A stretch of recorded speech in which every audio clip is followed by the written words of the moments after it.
Hello dear students, differential geometry के multiple choice questions और previous year questions हम यहाँ पर कर रहे हैं। 1 से लेकर 10 तक के क्वेश्चंस लास्ट लेक्चर में हमने कर लिए थे। आज के इस लेक्चर में 10 और नए क्वेश्चंस हम करने वाले हैं। सबसे पहला क्वेश्चन यहाँ पर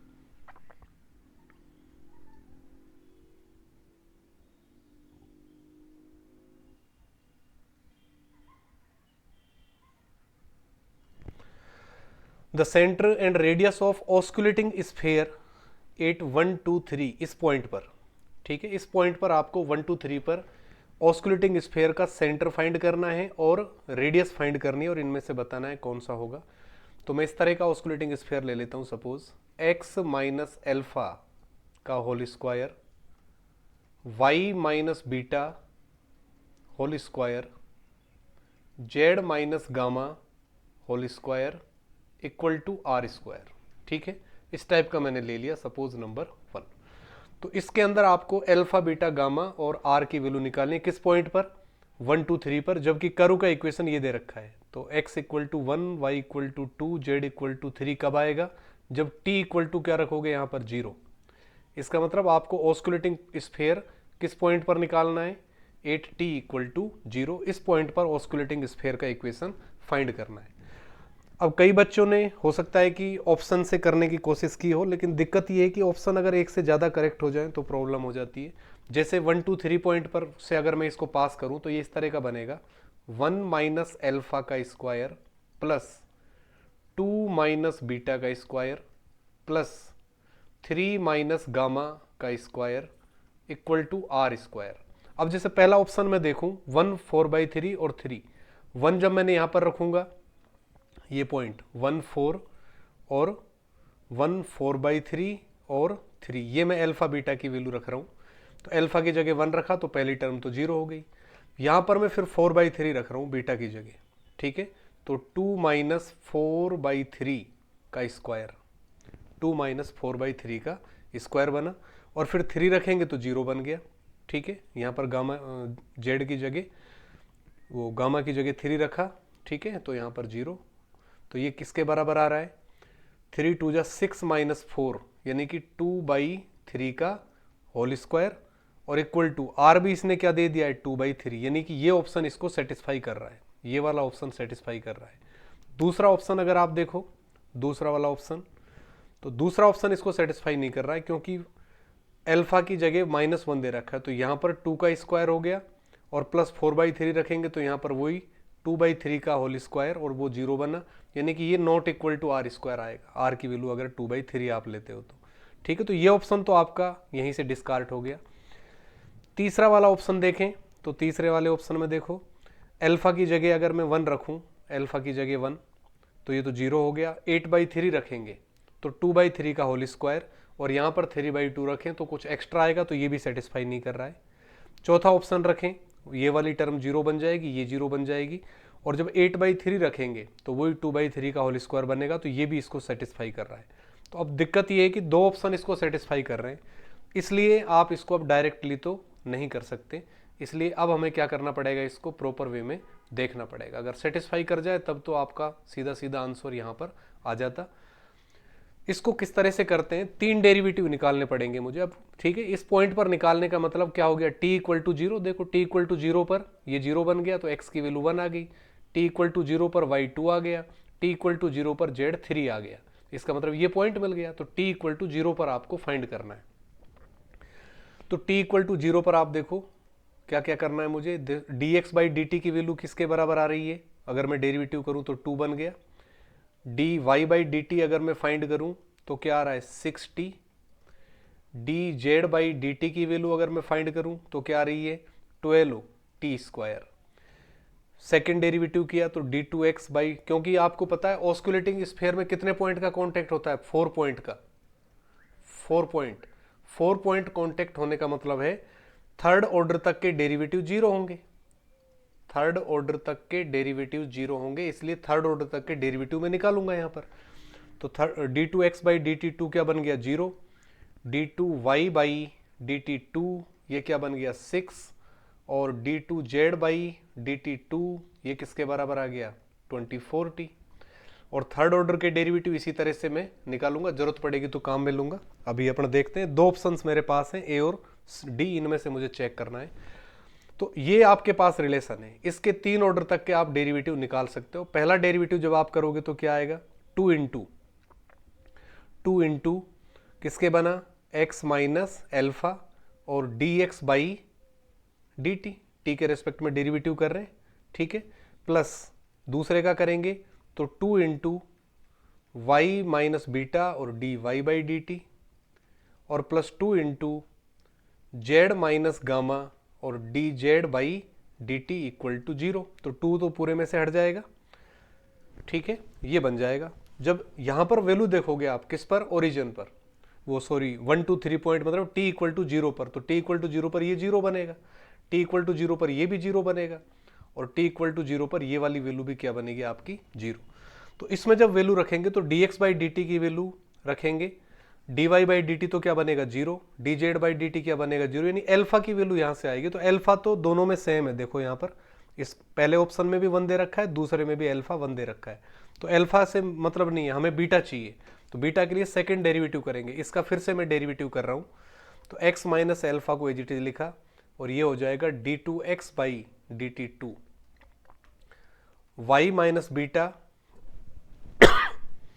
और d2y by D T 2, z minus gamma d2z by D T 2, और प्लस जब इसका करेंगे x का तो dx बाई डी टी का whole square, dx by D T का होल स्क्वायर। इसी तरह से dy बाई डी टी का होल स्क्वायर आएगा, dz, तो मैं समीशन लगा देता हूं इस पर, समीशन और इक्वल टू 0, ठीक है, ये बन गया।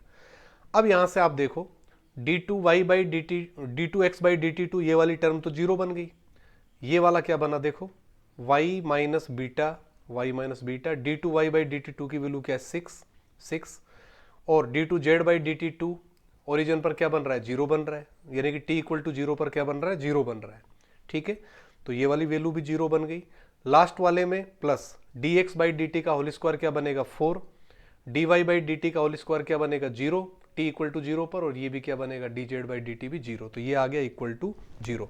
तो यहां से देखो आप y किसके बराबर है, कौन से पॉइंट पर निकाल रहे हो 1 2 3 पर, तो 1 2 3 पर y की वैल्यू क्या है, यहां पर y की जगह 2 रख सकता हूं मैं, तो 6 into 2 minus beta equal to -4। तो यहां से 2 माइनस बीटा इक्वल टू किसके आ गया -4/6, यानी -2/3। तो यहां से बीटा इक्वल टू किसके आ गया 2 प्लस 2/3, तो 3 2 जा 6 और 2 8/3। तो बीटा 8/3 किस में आ रहा है लास्ट वाले ऑप्शन में, तो ये वाला ऑप्शन भी आपका कैंसिल हो गया। तो ये आपका फाइनल आंसर आ गया। तो इस तरह से आप ऑस्कुलेटिंग स्फीयर का इक्वेशन यहां पर चेक कर सकते हैं। नेक्स्ट क्वेश्चन पर आते हैं। नेक्स्ट क्वेश्चन है the arc rate at which principal normal changes. तो प्रिंसिपल नॉर्मल में change D N cap by D S, इससे क्या मिलता है आपको स्क्यू कर्वेचर। क्या मिलता है स्क्यू कर्वेचर, पढ़ाया था आपको। आपको पता है अगर टी केप में चेंज करें तो क्या मिलता है आपको एस के रेस्पेक्ट में, टी केप में जब चेंज करते हो तो क्या बनता है कर्वेचर, और बी केप में जब हम चेंज करेंगे D B cap by D S तब क्या बनता है टॉर्सन, ठीक है। तो यहां पर आपसे नॉर्मल में पूछा है इन केप में, तो क्या आएगा स्क्यू कर्वेचर, तो ये ऑप्शन करेक्ट है। नेक्स्ट क्वेश्चन पर आते हैं। एनवेलोप आपको फाइंड करना है इसका, ठीक है, जबकि अल्फा तो क्या दे रखा है सेम यानी कांस्टेंट, और ए आपको पैरामीटर दे रखा है, ए इज पैरामीटर। तो ये आपके पास रिलेशन है एक्स माइनस ए का whole square plus Y square equal to Z square ten square alpha. A parameter है तो डेरिवेटिव करेंगे विद रेस्पेक्ट टू ए, क्या बनेगा 2 इंटू एक्स माइनस ए, और ए का इसका किया तो -1, फिर इसका ए के रेस्पेक्ट में 0, इधर भी इक्वल टू 0, तो यहां से x इक्वल टू ए आ गया। जैसे ही x इक्वल टू ए आप ऊपर इक्वेशन में रखोगे तो क्या बना y square equal to Z square ten square alpha. तो Y square equal to Z square ten square alpha, option number c is correct. Next question पर आते हैं।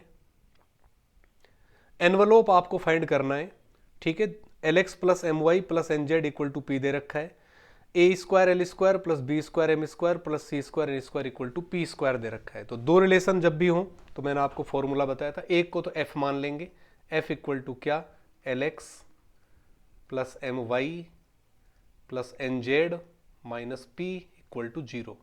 दूसरे को मैंने जी मान लिया, क्या, a square l square b square m square c square n square minus p square equal to 0।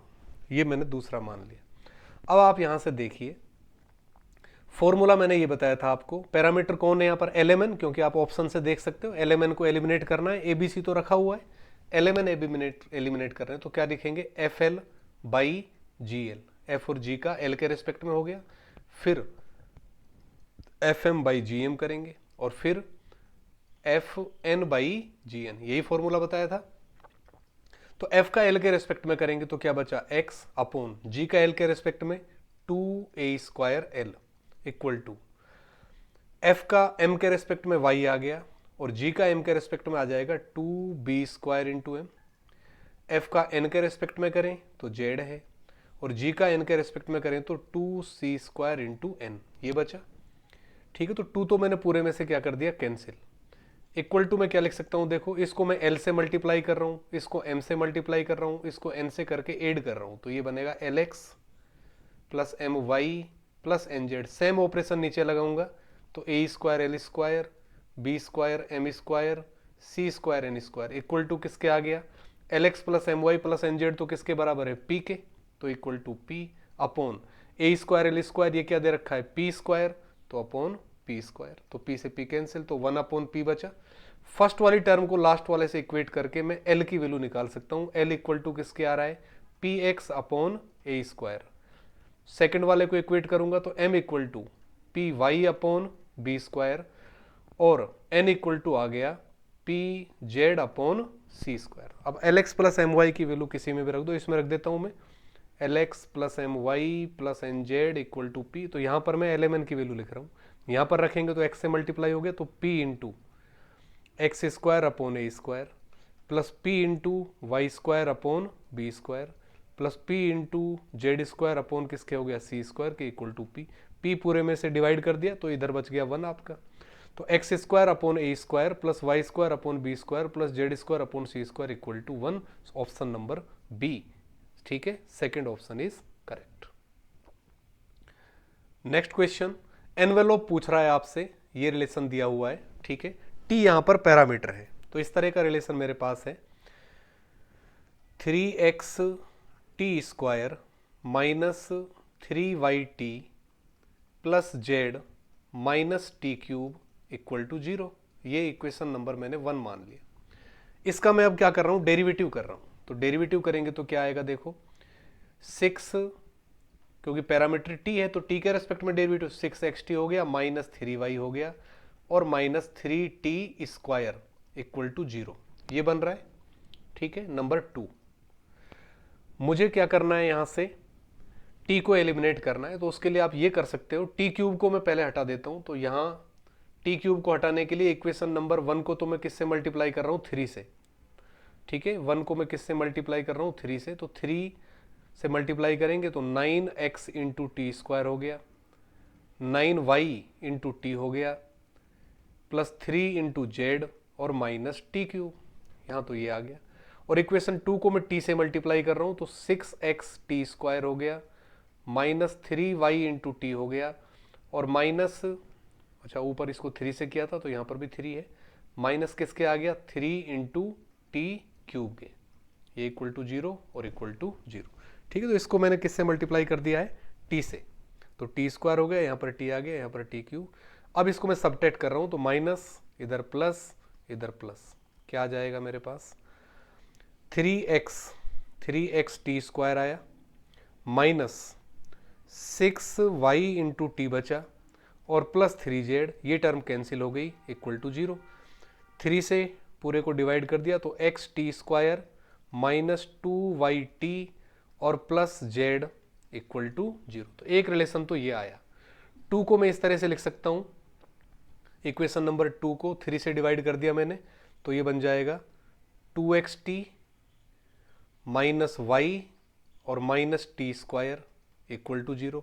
तो इसको मैं माइनस से मल्टीप्लाई करके इस तरह लिख सकता हूं, टी स्क्वायर माइनस 2xt हो जाएगा, और प्लस y हो गया इक्वल टू 0। ये दो रिलेशन बन गए।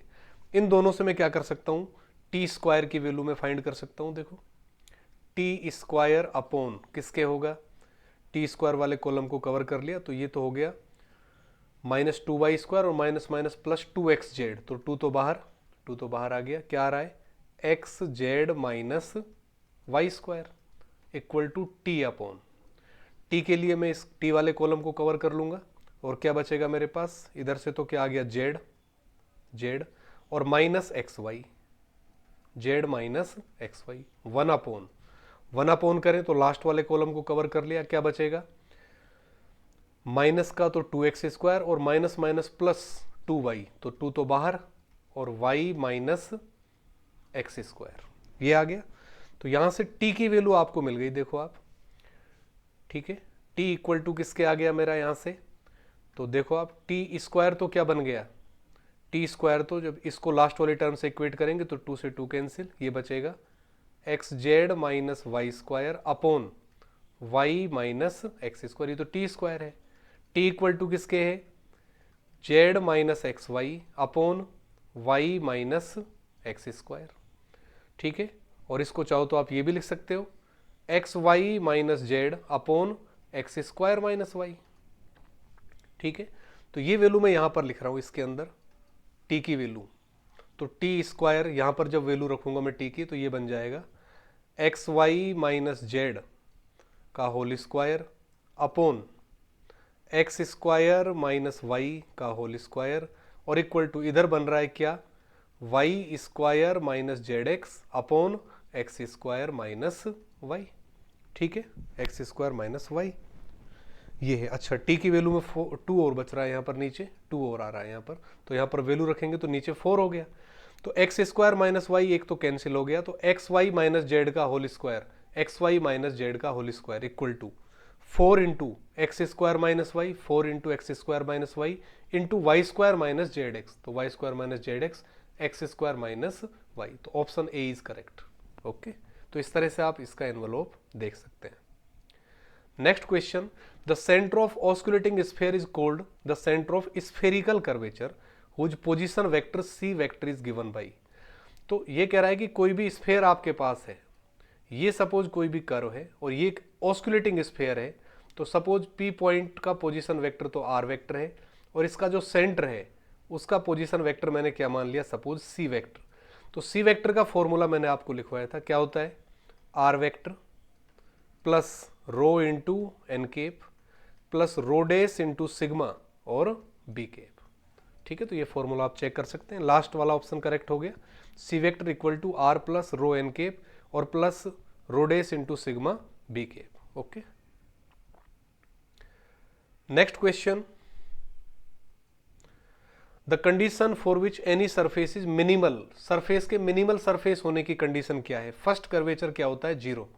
तो आपको radius of curvature, principal curvature का फॉर्मूला बताया था, H square kappa N square minus E N plus G L minus 2fm into kappa N plus T square equal to 0। ये प्रिंसिपल कर्वेचर का फॉर्मूला, इसकी दो वैल्यू आती है, एक को कप्पा ए से डिनोट करते हैं, दूसरे को कप्पा बी से। सम ऑफ रूट्स किसके बराबर आएगा, बी अपॉन ए करेंगे तो ये बचेगा E N plus G L minus 2fm upon H square, और इन रूट्स का सम क्या कहलाता है, फर्स्ट कर्वेचर कहलाता है, फर्स्ट कर्वेचर। और मिनिमल सरफेस के लिए फर्स्ट कर्वेचर क्या होती है, 0, इसलिए इसको मैं 0 के बराबर कर रहा हूं। तो कंडीशन क्या आएगी, E N plus G L minus 2fm equal to 0। तो ये सरफेस के मिनिमल होने की condition, E N plus G L minus 2fm equal to 0, option B is correct. Next question के अंदर आपसे पूछ रहा है प्रिंसिपल रेडियस फाइंड करनी है इस सरफेस की, किस पर, ओरिजिन पर। तो सरफेस इस फॉर्म में है, z equal to F X Y, यानी कि 1/2 5x square plus 4xy plus 2y square, इस तरह से सरफेस लिखा हुआ है। तो p यहां से निकाल सकते हो, del z by del X करोगे तो ये बच गया 5x प्लस 2y। क्यों निकाल सकते हो, del z by del y करोगे तो ये बचेगा आपका 2x और प्लस 2y। r फाइंड कर सकते हो p का x के रेस्पेक्ट में तो 5 हो गया, s फाइंड कर सकते हो p का y के रेस्पेक्ट में 2 हो गया, t फाइंड कर सकते हो p का q का y के रेस्पेक्ट में तो 2 हो गया। ओरिजिन पर निकालोगे, इसकी वैल्यू किस पर निकालेंगे अपन, ओरिजिन पर, तो ओरिजिन पर ये क्या होगा 0, ओरिजिन पर इसकी वैल्यू निकालेंगे तो ये भी क्या होगी 0, क्योंकि आपको जो प्रिंसिपल रेडियस है वो किस पर निकालनी है, ओरिजिन पर। तो यहां से फंडामेंटल मैग्नीट्यूड्स आप लिख सकते हो, E इक्वल टू फॉर्मूला क्या होता है 1 प्लस पी स्क्वायर इस सरफेस के लिए, ठीक है, Z equal to F X Y, जिसे मोंगीज फॉर्म सरफेस भी हम कहते हैं। तो 1 प्लस पी स्क्वायर, पी की वैल्यू 0 है तो 1 आ गया, F equal to P into Q, value रखें तो 0, G equal to 1 plus Q square, Q 0 है तो वैल्यू 1 आ गई। H का फॉर्मूला ये बताया था 1 plus P square plus Q square का रूट, P और Q की वैल्यू 0 है तो H 1 आ गया। L इक्वल टू किसके था, R अपॉन H के, तो R की वैल्यू क्या है 5, H की value 1। M equal to S upon H तो 2 आ गया, N equal to T upon H तो इसकी वैल्यू भी क्या आ गई 2, ये आ गई। T स्क्वायर का फॉर्मूला क्या होता है ln माइनस एम स्क्वायर, तो L इंटू एन करो तो 10 माइनस एम स्क्वायर 4 यानी 6 आ गया। अब प्रिंसिपल रेडियस का फॉर्मूला देखो, ये है प्रिंसिपल कर्वेचर का, H square kappa N square minus E N plus G L minus 2fm into kappa N plus T square equal to 0। ये प्रिंसिपल कर्वेचर का फॉर्मूला, एच की वैल्यू 1 है तो कप्पा एन स्क्वायर हो गया, minus E into N करें तो E into N की वैल्यू तो क्या हो गई आपकी 2, जी इंटू एल करें तो 5 आ गया, एफ इंटू एम 0 है into kappa N plus T square की वैल्यू 6 है इक्वल टू 0, यानी ये इक्वेशन बन गया kappa N square minus 7 into kappa N और plus 6 equal to 0। Quadratic equation है तो कप्पा एन की दो वैल्यू यहां से मिल रही है आपको 1 और 6। तो ये तो कर्वेचर है, रेडियस ऑफ कर्वेचर इसका रेसिप्रोकल होगा, उल्टा कर देंगे इनको, तो 1 का रेसिप्रोकल तो 1, 6 का क्या होगा 1/6। तो आपसे क्या पूछ रहा है क्वेश्चन में, रेडियस ऑफ कर्वेचर, तो 1 और 1/6, option C is correct. Next question पर आते हैं, ठीक है। नेक्स्ट क्वेश्चन हमारा है condition for differential form this to represent a metric of surface. तो आपको पता है कि ऑर्डिनरी पॉइंट पर R1 क्रॉस R2 क्या होना चाहिए, नॉन जीरो होना चाहिए। R1 क्रॉस R2 क्या होगा, नॉन जीरो। तो यहां से एक चीज क्लियर है, ऑर्डिनरी पॉइंट के लिए R1 वेक्टर को नॉन जीरो होना है और R2 वेक्टर को भी क्या होना है, नॉन जीरो, क्योंकि अगर एक भी जीरो बन गया तो फिर ये पॉसिबल नहीं है। अब आप देखिए E इक्वल टू किसके होता है, R1 स्क्वायर के, और R1 स्क्वायर का मतलब है R1 मोड स्क्वायर, इसलिए ये अगर R1 नॉन जीरो है तो ये हमेशा ग्रेटर देन जीरो होगा। इसी तरह से G इक्वल टू किसके होता है, R2 स्क्वायर के, इसको मैं R2 मोड स्क्वायर लिख सकता हूँ, ये भी हमेशा ग्रेटर देन जीरो होगा क्योंकि R2 नॉन जीरो है। और H का फॉर्मूला आपको पता है, H इक्वल टू किसके है, R1 क्रॉस R2 का मोड, इसलिए नॉन जीरो है, H क्या है, नॉन जीरो। और H का फॉर्मूला क्या है, ठीक है, इसका मतलब क्या हुआ, H स्क्वायर इज किसके इक्वल है, mode R1 cross R2 square के, और नॉन जीरो है तो निश्चित रूप से ग्रेटर देन जीरो होगा। और साथ ही H स्क्वायर किसके इक्वल होता है, EG माइनस एफ स्क्वायर के, यानी EG माइनस एफ स्क्वायर भी क्या हो गया, ग्रेटर देन जीरो। तो E greater than zero, J greater than zero, EG minus F square greater than zero. तो आप देख सकते हैं इसमें option number B is correct, E greater than zero, J greater than zero, EG minus F square is greater than zero, ठीक है। Next question पर आते हैं, question number 20। The envelope of the coaxial ellipses the sum of whose major and minor axes is D where D is constant. तो आपको ellipse दिया हुआ है, तो इलिप्स का इक्वेशन इस तरह लिख सकते हो आप, x square upon A square Y square upon B square equal to 1। ये तो इलिप्स है, और कंडीशन दे दी कि जिसकी मेजर और माइनर एक्सिस है उनका सम किसके बराबर है, डी के बराबर, जहां डी कांस्टेंट है। तो a plus b equal to क्या दे रखा है, डी, वेयर डी क्या है, कांस्टेंट। तो यहां पर पैरामीटर कौन हुए, a comma b, these are parameters, ठीक है, पैरामीटर्स। तो अब दो रिलेशन बनाओगे आप इसके, f इक्वल टू किसके मान लेंगे, एक्स स्क्वायर अपॉन ए square Y square upon B square minus 1, ये तो f है।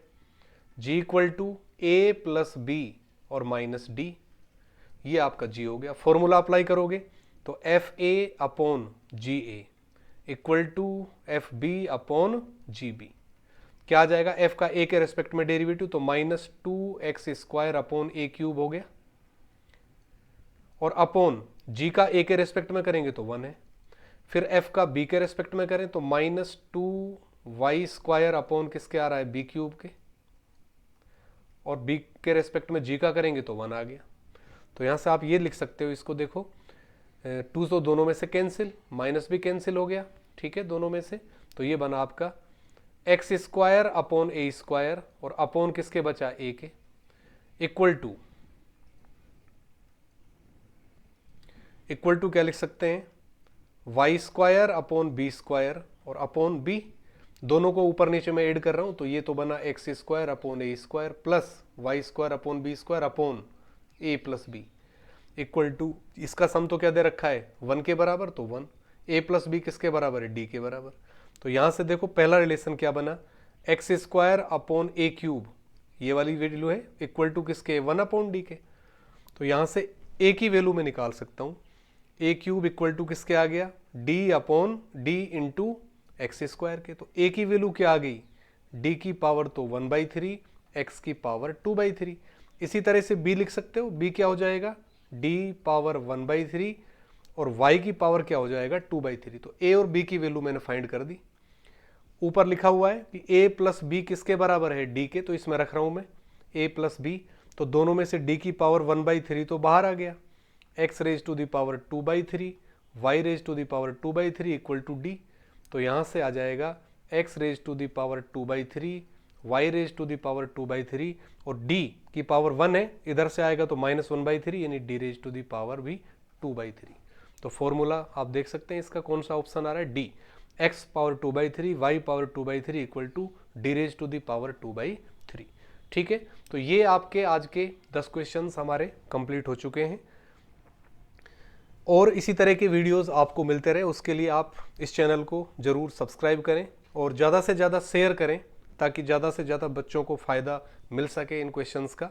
और आप क्वेश्चंस करते समय घर पर जब आप कर रहे हैं तो कॉन्सेप्ट करें, आप एग्जाम में जो भी ट्रिक्स काम में लेना चाहें, क्योंकि यहाँ हायर मैथमेटिक्स है, इसमें ज़्यादा ट्रिक्स काम करेंगी नहीं, इसलिए आपकी प्रैक्टिस ही आपको वहाँ पर कामयाब करवाएगी। तो जुड़े रहिए आप इसी तरह से। Thanks for watching.